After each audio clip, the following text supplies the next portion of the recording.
Hello everyone and welcome to Wings Equidan. How are you all doing? I hope you all are doing well और आपकी preparation is also going good. Okay, so this is a continuity lecture. हमने मार्च का current affair start किया था और last class में हमने कुछ important जो टॉपिक्स रह चुके हैं न्यूज़ में उनके बारे में बात किया था. So let's get started with the video. Okay, the first topic for today is virus passport. Now what you need to remember here is कि कौन सी कंट्री के द्वारा ये वायरस पासपोर्ट जो है वो लॉन्च किया गया है. तो याद रखिएगा चाइना जो है उसने लॉन्च किया है ये virus passport. As the name suggest virus, तो ऑब्वियसली इस 2 सालों से जो virus which has been in limelight is the corona virus. तो it is related to your corona, मतलब not corona but it is related to your health. So it is basically a health certificate जो Chinese government के द्वारा start किया गया. याद रखिएगा it is not mandatory, इसको मैंडेटरी नहीं बनाया गया and it is presently only for the Chinese citizen. ये सिर्फ चाइनीज़ सिटीजन्स के लिए. However it is not been made compulsory.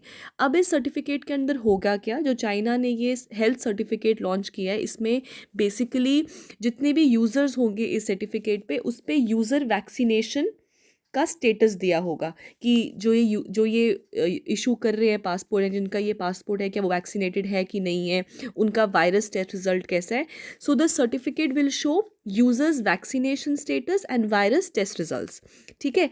अब ये किया क्यों है, ये इसीलिए किया है ताकि जो लोग ट्रैवल कर रहे हैं क्रॉस बॉर्डर, मतलब टू एंड फ्रो, चाइना से बाहर जा रहे हैं या बाहर से आ रहे हैं, तो उन लोगों के लिए एक ईजी जो है क्रॉस बॉर्डर ट्रैवल के लिए ये सही रहेगा. इसलिए जो है चाइनीज़ गवर्नमेंट ने इसको लॉन्च किया है. क्या ये मैंडेटरी है, तो जी नहीं, ये मैंडेटरी नहीं है.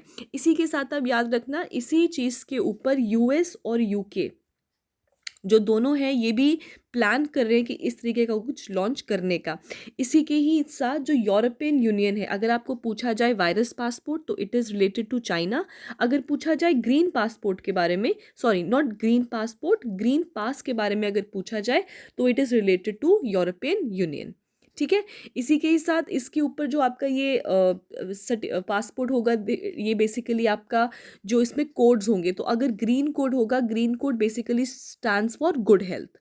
ठीक है. सो वायरस पासपोर्ट किस कंट्री के द्वारा है, इट इज़ बाय चाइना. और ये है क्या, बेसिकली ये एक हेल्थ सर्टिफिकेट है. ठीक है. और ये है क्यों, ताकि टू एंड फ्रो जो मूवमेंट है पैसेंजर्स का, चाइनीज़ पैसेंजर्स का टू बी मोर प्रिसाइज, उनका एक अच्छा जो है ट्रैवल के लिए ये हो जाए. ठीक है. चलो next is SAR. Okay. So it is synthetic aperture radar. सो याद रखिएगा बेसिकली आपको शायद पेपर में SAR दिया हो सकता है या निसार दिया हो सकता है. ठीक है. सो SAR का तो हमने फुल फॉर्म देख लिया. N और I stands for NASA and of course ISRO. ठीक है. अब ये निसार है क्या, निसार बेसिकली एक क्या कहते हैं उसको, वर्ल्ड का फर्स्ट रडार सैटेलाइट है. ये फर्स्ट रडार सैटेलाइट है और this is going to operate on dual frequency, मतलब ड्यूअल फ्रिक्वेंसी के ऊपर ये जो रडार है वो काम करने वाला है. अब वो दो फ्रिक्वेंसीज कौन सी है, L और S बैंड. ठीक है. अब ये बेसिकली ये जो रडार सैटेलाइट है ये काम क्या करेगा, ये अर्थ के जो नेवर बिफोर रेजोल्यूशंस के जो पिक्चर्स हैं और साथ ही में आपके कॉम्प्लेक्स जो प्रोसेसेस हैं जो वर्ल्ड में मतलब अर्थ पे होते, जैसे आपकी वॉल्केनोज हो गए, डिस्टर्बेंसेस हो गए, अर्थक्वेक्स हो गए, उन सबको एक हाई रेजोल्यूशन के ऊपर कैप्चर करेगा. ये जो आपका निसार है इट इज़ एक्सपेक्टेड कि ये आपका दिसंबर 2021 में इसको लॉन्च किया जाएगा. और याद रखिएगा ये 2014 में नासा और इसरो ने इस चीज़ के लिए कोलैबोरेट किया था. सो it is what, it is basically a radar system. So it is a radar system जो ये क्या करता है, हाई रेजोल्यूशन, मतलब हाई ज़बरदस्त तरीके की रेजोल्यूशन जो है ये प्रोड्यूस करता है. ठीक है. अब मैंने आपको बताया था इसमें ड्यूल फ्रिक्वेंसी है L और S. अब जो L वाली है ना it is used for GPS unit. ठीक है. लोकेशन के लिए इसको यूज़ किया जाएगा. और ये क्या कहते हैं, because it is able to penetrate cloud, fog, rain, इसीलिए ये इतना हाई रेजोल्यूशन जो है ये इमेज जो है ये बनाता है। इसी के साथ अगर हम एस बैंड की बात करें तो याद रखिएगा ये एयरपोर्ट सर्वेलेंस के लिए यूज़ होगा, टू कंट्रोल ट्रैफिक, मतलब एयर ट्रैफिक को कंट्रोल करने के लिए यूज़ होगा। So L S R the dual frequencies and what is this, this is the radar system जो एक high resolution, high and resolution की इमेजेस जो है वो अर्थ की कैप्चर करेगा। चलो next is your Dustlik. Now ये क्या है, ये बेसिकली एक जॉइंट एक्सरसाइज है, it is a joint military exercise. अब जॉइंट है तो दो कंट्रीज के बीच में होगी obviously. What are the name of the two countries, what you need to remember is it is Indian army of course India and of course Uzbekistan. अगर हम बात करें डस्ट क्लिक की तो याद रखिएगा हाल ही में 2021 का जो इस एक्सरसाइज का वर्जन था वो सेकेंड एडिशन था उसका। और ये कहाँ पे हुआ है, ये हुआ है आपका रानीखेत उत्तराखंड में। ठीक है, सो सेकेंड एडिशन कौन कंट्रीज हैं, इंडिया एंड उज्बेकिस्तान। कहाँ हुआ है, रानीखेत आपका ये उत्तराखंड में हुआ है। ठीक है, Uzbekistan is a land locked country of course. और ये जो एक्सरसाइज है ये होती है आपके यूएन मैंडेट के अंदर। ठीक है, यूएन का जो मैंडेट है उसके अंडर जो है ये एक्सरसाइज होती है। अगर हम, क्योंकि ये सेकेंड एडिशन है तो फर्स्ट एडिशन की बात किया जाए, it took place at Uzbekistan Tashkent. So Tashkent Uzbekistan पे इसका फर्स्ट एडिशन जो 2019 में हुआ था।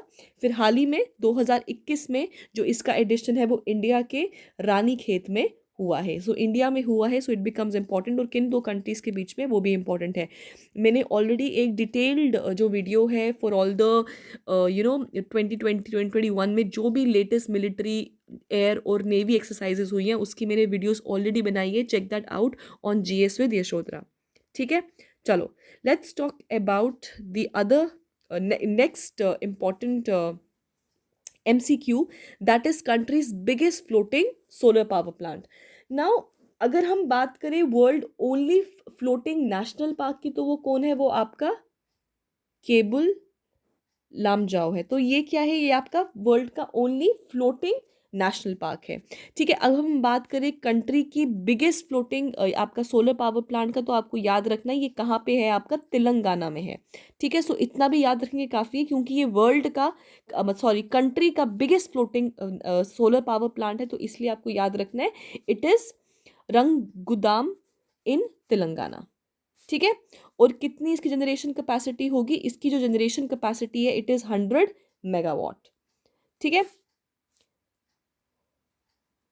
Okay, next up we have is INS Karanj. Now this is another important this can be asked in the exam, it is an important MCQ also. INS Karaj की अगर हम बात करें so it is world's best sensor. मतलब ये basically है क्या, ये आपका scorpion class conventional diesel electric submarine है। तो ये क्या है, ये सबमरीन है और ये स्कॉर्पियन क्लास है। अब इसका मतलब क्या होता है, ये बेसिकली जो one of the most advanced submarines है ना उनको हम स्कॉर्पियन क्लास में डालते हैं। सो ये इसका थर्ड जो है स्कॉर्पियन क्लास का जो है ये INS, ये यहाँ पे इंडिया में ऑलरेडी हमारे इंडियन नेवी में ये क्या हो गया, ये फंक्शनल हो गया, मतलब इंडक्ट हो गया, अब ये काम करेगा। क्योंकि जब ये आते हैं फिर इन पे ट्रायल्स होते हैं, सी ट्रायल्स होते हैं, बहुत कुछ होता है और finally they come into service. तो अब याद रखिएगा इसकी बात करेंगे INS कराज की, तो ये इंडियन नेवी में रिसेंटली इंडक्ट हो गया है। ठीक है, और ये कौन से स्कॉर्पियन क्लास का है, तो ये थर्ड स्कॉर्पियन क्लास का है। और इसकी सबसे खास बात ये है कि इसमें 6 टॉर्पेडो लॉन्चिंग ट्यूब्स हैं। ठीक है, 6 टॉर्पेडो लॉन्चिंग ट्यूब्स हैं और ये क्या है, आपका थर्ड जो है जनरेशन का, या third not generation, third scorpion class है। नाउ क्योंकि इस पे क्वेश्चंस पूछे जाते हैं फर्स्ट इन द वर्ल्ड ये वो, तो अगर आपको पूछा जाए कि first submarine of this class, मतलब स्कॉर्पियन क्लास का फर्स्ट सबमरीन कौन सा था, तो वो था INS कालवेरी। ठीक है, जो 2017 में it was inducted. So first was INS Kalvari, second was INS Khanderi, so second was INS Khanderi and third is Karanj. इसी के साथ fourth is Vela and fifth is Vagir. However they are undergoing this sea trials, तो अभी हम उनके बारे में बात नहीं करेंगे। बस आप फर्स्ट याद रखिए कालवेरी 2017 और हाल ही में हुआ है INS कराज। ठीक है. Next up we have is Lingaraj temple. This temple has recently been a lot in news, तो थोड़ा सा इसके बारे में जानेंगे. फर्स्ट ऑफ ऑल ये टेम्पल है कहाँ पे, तो याद रखिएगा ये है आपके भुवनेश्वर, ओडिशा. सो ये ओडिशा की स्टेट में ये टेम्पल है and it is the biggest temple of the city Bhubaneswara, मतलब लार्जेस्ट टेम्पल है ये उस सिटी का. जो एंशियंट टेम्पल्स होते हैं dedicated to which deity, which god goddess पूछा जाता है, तो याद रखिएगा ये जो टेम्पल है it is dedicated to lord Shiva. अगर पेपर में है डेडिकेटेड किस गॉड गॉड को है तो इट इज़ डाइटी शिव. अगर पूछा जाए क्या इसमें इमेजेस विष्णु के हैं तो यस, इसमें इस टेम्पल में जो ओके सॉरी, इस टेम्पल में, हाँ सॉरी, इस टेम्पल में जो इमेजेस हैं it has images of Vishnu also, और जो इसके मेन डाइटी है उनको हरा भी कहा जाता है. ठीक है, सो इसीलिए कहा जाता है, क्यों कहते हैं, क्योंकि it has images of both Shiva and Vishnu. However ये जो टेम्पल है it is dedicated to Shiva. ठीक है, इसी के ही साथ याद रखिएगा ये जो लिंगराज टेम्पल है इसमें सब, अगर हम सब्सिडरी श्राइन्स की बात करें तो ये इतना बड़ा टेम्पल है और उसमें कोई 150 सब्सिडरी श्राइन्स भी हैं. और जो ये शिव है उसको हम क्या बुलाते हैं, उसको हम बुलाते हैं स्वयंभू. स्वयंभू, या अगर हम अपनी भाषा में बात करें तो हम इसको आप शंभू भी कहते हैं. मतलब ऐसे कोई शिव या शिवलिंग जो सेल्फ ओरिजिनेट हुए हों तो इनको हम बोलते हैं आप शंभू. लाइक तो वैसा कोई शिवलिंग जो सेल्फ ओरिजिनेटेड है उस तरीके का ये जो टेम्पल है. ठीक है, इसी के साथ ये जो एंशियंट टेम्पल्स हैं वो कौन से स्टाइल ऑफ आर्किटेक्चर को बिलोंग कर, that can also be asked. तो याद रखिएगा it is built in red stone and it is a classic example of Kalinga style of architecture. तो ये कलिंग स्टाइल ऑफ आर्किटेक्चर की तरह है, के ऊपर है, और साथ ही में ये कौन से रंग के स्टोन का है, तो ये रेड जो है स्टोन का है. ठीक है, एंड एक और चीज़ याद रखिएगा, इस टेम्पल के आगे पीछे, मतलब इसके साउथ में और इस जो आपका बिंदु सागर लेक है उसके नॉर्थ में जो है ये टेम्पल सिचुएटेड है. तो अगर पूछा जाए कि बिंदु सागर लेक कहाँ पे है तो इट इज़ इन ओडिशा. और कौन से टेम्पल इस लेक के मतलब के पास है, तो that is the Lingaraj temple. ठीक है, okay. India's foreign exchange reserve is now world's 4th largest. तो इसमें आपको याद रखना है कि इंडिया कौन से नंबर पे आता है फॉरेन एक्सचेंज रिजर्व में, तो अब हम चौथे नंबर पे आते हैं. और हमने किसको सरपास किया है, हमने रशिया को सरपास किया है. अगर हम बात करें लार्जेस्ट फॉरेन एक्सचेंज रिजर्व तो वो किसके पास है, तो वो ऑब्वियसली चाइना के पास है. So number 1 is China, number 2 is Japan, number 3 Switzerland and number 4 is R India. ठीक है, चलो नेक्स्ट इज आत्मनिर्भर निवेशक मित्र. नाउ ये जो आत्मनिर्भर निवेशक मित्र है it is basically a portal. ठीक है, तो ये एक पोर्टल है और ये डेवलप हुआ है DPIIT के द्वारा. So what does DPIIT stands for, it stands for department for promotion of industry and internal trade. तो हम ट्रेड की बात करें, इंडस्ट्री की बात करें तो कौन सी मिनिस्ट्री होगी, it is ministry of commerce and industry.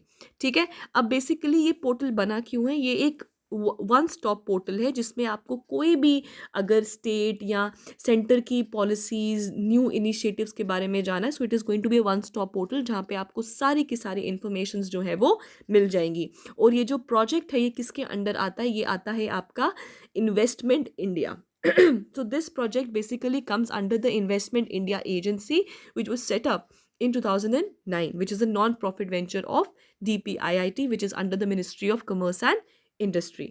ठीक है, okay. Next up we have is the Great Indian Bustard. This bird mostly जो है आपका ये लाइमलाइट में रहता ही रहता है, तो इसके ऊपर क्वेश्चन पूछा जा सकता है.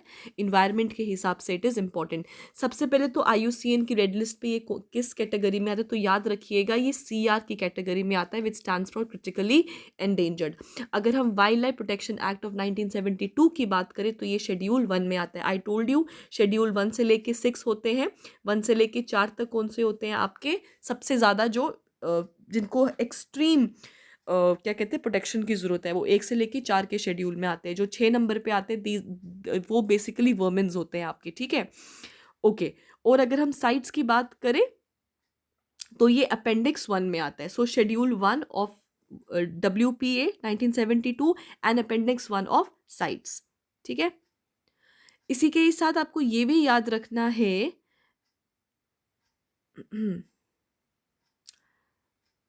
इसी के साथ आपको ये भी याद रखना है कि ये कौन सी स्टेट का बर्ड है, कौन सी स्टेट का ये स्टेट बर्ड है। तो याद रखिएगा ये राजस्थान का स्टेट बर्ड है। और इसी के साथ राजस्थान ने प्रोजेक्ट ग्रेट इंडियन बस्टर्ड भी स्टार्ट किया था ताकि आइडेंटिफिकेशन कर सके, इनका ब्रीडिंग ग्राउंड अच्छा रख सके ताकि ये ब्रीड करें और ये और ज़्यादा बढ़े, क्योंकि they are already critically endangered. इसी के साथ इनकी जो प्रोटेक्टेड एरियाज़ है वो आपका डेजर्ट नेशनल पार्क सेंचुरी है, राजस्थान में है। फिर आपका आंध्र प्रदेश में जो आपका रोलापडू वाइल्ड लाइफ सेंचुरी है, वहाँ पर भी इनका प्रोटेक्टिव एरियाज है। अगर हम हैबिटेट्स इन इंडिया की बात करें, सबसे पहले तो ये इंडिया और ये Pakistan, adjoining regions of Pakistan, दोनों में ये पाए जाते हैं, ठीक है। बट अगर हम इंडिया की बात करें तो दो ही ऐसी डिस्ट्रिक्ट्स हैं जहाँ पे इनका हैबिटेट है। सो दैट इज़ राजस्थान की दो districts, that is Jaisalmer and Barmer. तभी तो ये राजस्थान का स्टेट बर्ड है, ठीक है। और इसी के साथ राजस्थान के साथ ये और कहाँ पाया जाता है, तो याद रखिएगा ये गुजरात, मध्य प्रदेश, कर्नाटका, महाराष्ट्र, आंध्र प्रदेश, इन जगहों पे पाया जाता है। बट सबसे ज़्यादा राजस्थान में। हाल ही में ये न्यूज़ में भी था क्योंकि जो रन ऑफ कच्छ है वहाँ से इनकी जो पॉपुलेशन है वो ख़त्म हो गई थी। So great Indian bustard it remains in news maximum times, ठीक है। नेक्स्ट इज द बारालच्छा पास। बारालच्छा पास ये क्या है, बेसिकली ये आपका माउंटेन पास है। अब ये पास क्या होता है, पास एक्चुअली होते हैं जैसे कि आपके टू माउंटेन्स हैं तो इनके बीच से निकलना है, सो दिस इज़ अ पास, इसको हम पास कहते हैं। अगर हम बारालच्छा पास की बात करें तो ये कहाँ पे है, तो ये आपका हिमाचल प्रदेश में है। और ये पास किन दो एरिया को कनेक्ट करता है, तो याद रखिएगा ये हिमाचल प्रदेश और यूनियन टेरिटरी ऑफ लद्दाख को कनेक्ट करता है। अगर हम बात करें तो कौन कौन सी डिस्ट्रिक्ट कनेक्ट करता है, तो लाहौल को लेह के साथ ये जोड़ता है, ठीक है। इसी के साथ याद रखिएगा यहां से एक आपका रिवर ओरिजिनेट करती है, सूर्यताल विच इज़ अ लेक, वहाँ से आपका ओरिजिनेट करती है बाघा रिवर। और ये बाघा रिवर कौन सी, ये बाघा रिवर वही है जो लेटर ऑन चंद्र के साथ मिलकर, चंद्रभागा ये मिलकर चिनाब बनाती है किश्तवाड़ में, ठीक है। सो ये जो भागा है ये यहीं से ओरिजिनेट करती है। और कहाँ से करती है, सूर्यताल से करती है, ठीक है। इसी के साथ ये जो पास है it also acts as a water divide between what, between Bhaga river and Yunam river, ठीक है। इसको चाहे आप भूल भी जाओ बट आप इतना याद रखिएगा कि बाघा रिवर का ओरिजिनेशन यहीं से ही है। और ये कौन सी स्टेट में बिलोंग करता है बालाछा पास, तो इसे Himachal Pradesh, connecting Lahaul with your Leh, ठीक है। लाहौल हिमाचल प्रदेश, ले आ गया union territory of Ladakh, not Jammu Kashmir. अब ये अलग अलग है, ठीक है। चलो next up we have is Van Dhan Vikas योजना। नाउ वंदन विकास योजना इसलिए ज़रूरी है because it is a ministry of tribal affairs के द्वारा ये लॉन्च किया गया है। तो कोई भी चीज़ जो मिनिस्ट्री ऑफ ट्राइबल अफेयर्स के द्वारा लॉन्च किया जाता है it becomes important. Now Van Dhan basically क्या है, for tribal people van is their dhan, मतलब जो फॉरेस्ट है वही उनका सब कुछ है। फॉरेस्ट इज़ द एरिया जहाँ पे वो रहते हैं, फॉरेस्ट इज़ द एरिया जहाँ से वो अपना लाइवलीहुड मेंटेन करते हैं, चाहे वो खाना पीना हो चाहे इकोनॉमिकली भी हो, तो फॉरेस्ट उनके लिए एक लाइवलीहुड है। सो वन धन विकास योजना basically it is introduced by ministry of tribal affairs. ये पुरानी है, 2013-14 के बीच में ये हुआ था। और बेसिकली ये हुआ था इस्टेब्लिश करने के लिए एक सेंटर, ताकि एक फेयर मॉनिटरी रिटर्न्स मिल सके। अब देखो जैसे कि आपका एग्रीकल्चर में प्रोड्यूस होता है, राइट, तो उसके लिए एमएसपीज रखी जाती हैं कि भाई इतना तो आपको मिनिमम सपोर्ट प्राइस मिलेगा ही मिलेगा। 22 जो है आपकी 22 से 23 के बीच में होता है आपका क्रॉप्स जिनको एमएसपी मिलती है। सिमिलरली जो वन से आएगा, मतलब जो फॉरेस्ट से आएगा, उसको हम बोलते हैं आपका MFP, that is minor forest produce. तो इट इज़ जस्ट कि जो यहाँ के जो ट्राइबल पीपल हैं उनको एक फेयर जो है मॉनेटरी रिटर्न्स मिले, इसके लिए जो है ये वन धन विकास योजना स्टार्ट किया गया था, जिसके लिए इन्होंने बहुत सारे केंद्र भी बनाए। और ये जो आपका योजना है it is basically implemented by TRIFED, ठीक है। Now what does TRIFED stands for, TRIFED basically stands for tribal cooperative marketing development federation of India. So tribal cooperative marketing development federation of India which comes under the ministry of tribal affairs, ठीक है। और बाकी मैंने आपको बता दिया कि इसका मेजर, इस स्कीम का मेजर चीज़ क्या है कि कंट्रीब्यूट करना, उनको एक फेयर प्राइस मिले, और इसी के ही साथ टेक्नोलॉजी को इंट्रोड्यूस करना ताकि ये जो अपना प्रोड्यूस है उसको बढ़ा सके। सो बेसिकली जब प्रोड्यूस ज़्यादा होगा तो इकोनॉमिकली भी ये लोग राइज करेंगे, इनकम जनरेशन ज़्यादा होगा, ठीक है, और एम्प्लॉयमेंट भी ज़्यादा होगा। इसीलिए जो है ये जो स्कीम है उसको लॉन्च किया गया है। अब आपको याद रखना है इस चीज़ में कि रिसेंटली मणिपुर जो है वो इमर्ज हुआ है एज अ चैम्पियन स्टेट, जिसने वन धन प्रोग्राम का सबसे ज़्यादा, जो ट्राइबल लोकल ट्राइब्स हैं उन्होंने सबसे ज़्यादा मेजर जो इंजॉय, मतलब एम्प्लॉयमेंट जो है, क्या कहते हैं उसको, इस वन धन प्रोग्राम के चलते जिस लोकल ट्राइब, जिस स्टेट की लोकल ट्राइब ने सबसे ज़्यादा एम्प्लॉयमेंट जनरेट की है, दैट इज मणिपुर। ठीक है, okay. Next up we have is the Gandhi Peace Prize. Now this Gandhi peace prize जो है आपका, याद रखिएगा 2019 और 2020 दोनों के लिए इस बारी बताया गया है। 2020 की बात किया जाए तो किनको मिला है? Father of the nation of Bangladesh. अगर आप लोगों ने मेरा एक वीडियो देखा होगा विच वाज ऑन बांग्लादेश, जब इनको आज़ादी मिली थी 1971 में, इनिशियली देवर erstwhile स्टेट ईस्ट पाकिस्तान। सो अब लेटर ऑन 1971 में बांग्लादेश बन गए थे। ठीक है, so father of the nation of Bangladesh कौन है? शेख मुजीबुर रहमान। तो याद रखिएगा इनको 2020 के लिए गांधी पीस प्राइज मिला है, और 2019 के लिए मिला है फॉर्मर सुल्तान ऑफ ओमान, मतलब लेट अब है ये क्योंकि he is no more, so late Qaboos bin Said al Said. तो याद रखिएगा इन दोनों को मिला है आपका गांधी पीस प्राइज। 2020 के लिए शेख मुजीबुर रहमान को मिला है, और 2019 के लिए रिस्पेक्टिवली जो नेक्स्ट वाले नाम है that is Qaboos bin Said al Said. ठीक है, अगर हम बात करें गांधी पीस प्राइज की तो ये स्टार्ट हुआ था आपका 1995 में, जब जो गांधी जी की 125th बर्थ एनिवर्सरी मनाई गई थी। ओके, एक और चीज़ याद रखिएगा इसमें which I want to tell you is कि जो शेख मुजीबुर रहमान है, इनका अगर हम डेट ऑफ बर्थ देखें तो ये 1920 में है, तो 2020 में इनको 100 जो है इनका बर्थ एनिवर्सरी होना था। ठीक है, इनको बाघा बंधु भी कहा जाता है। ठीक है, तो इनको बाघा बंधु भी कहा जाता है। ठीक है, ये भी आप याद रख सकते हैं। और अगर हम sultan of Oman that is Qaboos bin Said al Said की बात करें, so he is Arabs longest serving ruler. ठीक है, सो इसीलिए इनको ये वाला अवार्ड दिया गया है। और ये कब स्टार्ट हुआ था? ये स्टार्ट हुआ था 1995 में on the occasion of 125th birth anniversary of father of the nation Mahatma Gandhi. और ये एनुअली जो है ये अवार्ड दिया जाता है किनको फैसिलिटेट किया जाता है? जिन लोगों ने कोई पॉलिटिकल ट्रांसफॉर्मेशन लाई है, कुछ सोशल इकोनॉमिक कंट्रीब्यूट किया है, but of course following Gandhi principles that is non violence. ठीक है, next up we have is the Shaheedi Diwas. अगर हम शहीदी दिवस की बात करें, मार्च के महीने की हम करंट अफेयर पढ़ रहे हैं और शहीदी दिवस की बात नहीं करें, so that is completely incomplete. सो शहीदी दिवस मनाया जाता है 23 मार्च 1931 में, जिसमें हम फ्रीडम फाइटर्स शहीद भगत सिंह, शहीद राजगुरु एंड शहीद सुखदेव को इसी दिन पे हैंग किया गया था। और इन तीनों को जो है शहीद, ये तीनों के तीनों हो गए थे।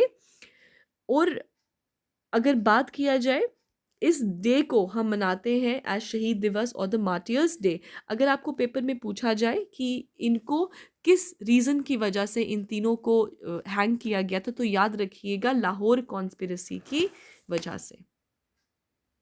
ठीक है, पूछते हैं बिकॉज ऑफ सॉन्डर मर्डर, या आपका अलीपुर कॉन्स्पिरेसी की वजह से, या किसी भी चीज़, तो याद रखिएगा it is because of Lahore conspiracy. ठीक है, ओके। इस दिन को हम सर्वोदय डे भी मनाते हैं। तो शहीद दिवस, मार्टियर्स डे या फिर सर्वोदय डे, तीनों के तीनों it is to celebrate, not celebrate, celebrate is a very wrong word, but याद करने के लिए कि इस दिन भगत सिंह, राजगुरु और सुखदेव इन तीनों ने शहादत पाई थी। Next is Pakal Dul Hydroelectric Project. Now, this hydroelectric project is proposed on Mansudar River, which is a tributary of Chenab River. So, याद रखिएगा Marusudar River first. Number two, किस रिवर का ट्रिब्यूटरी है? तो ये चिनाब रिवर की tributary है। और किस डिस्ट्रिक्ट में है? तो ये किश्तवाड़ डिस्ट्रिक्ट में है। विच union territory? Union territory of Jammu and Kashmir. और ये जो हाइड्रो इलेक्ट्रिक प्रोजेक्ट है जो 1000 मेगावाट का है, वो इसी union territory of Jammu Kashmir में जो है ये बनने वाला है। किस रिवर के ऊपर बन रहा है? तो मरुसुदार रिवर के ऊपर बनने वाला है। किस रिवर की ट्रिब्यूटरी है? So it is tributary of river Chenab. अब आता है ट्यूलिप गार्डन, क्योंकि मार्च के महीने में इट गॉट ओपन। तो ट्यूलिप गार्डन, जिसको हम इनिशियली बोलते थे Indira Gandhi memorial tulip garden, और आज के टाइम पे हम इसको ट्यूलिप गार्डन बोलते हैं।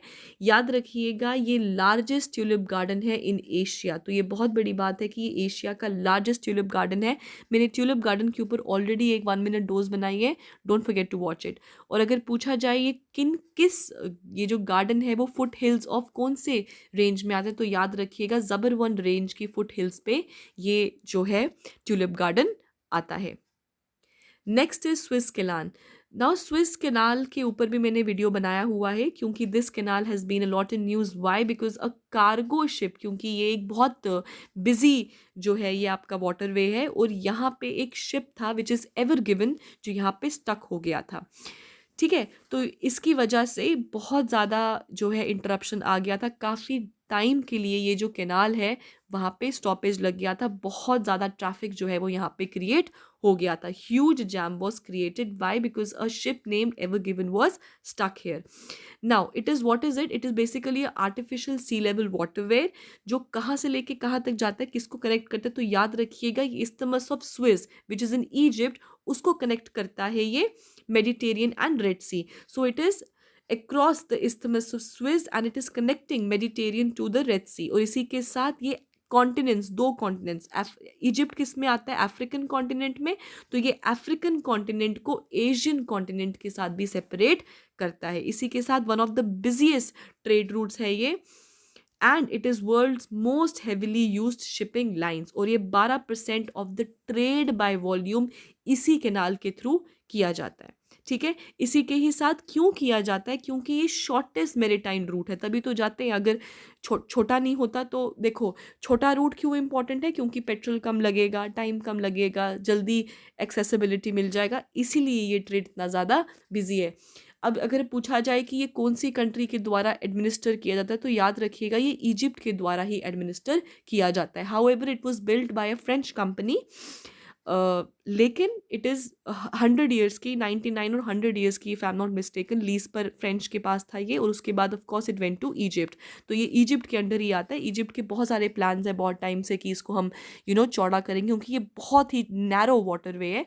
But of course it is so busy, अभी तक इसके ऊपर कोई काम चला नहीं है। But of course Egypt has long plans कि इसको हम ब्रॉड करेंगे। ठीक है, और ये शॉर्टेस्ट जो है आपका मैरिटाइम रूट है between Europe and the lands which are lying around Indian and western Pacific ocean. और ये कनेक्ट किनको करता है? तो याद रखिएगा मेडिटेरियन सी को कनेक्ट करता है ये रेड सी के साथ। ठीक है, ऑल राइट। तो इसमें भी हमने आपके इंपॉर्टेंट करंट अफेयर्स डिस्कस किए। In the next lecture we are going to discuss some more important current affairs on March. Thank you and have a nice day.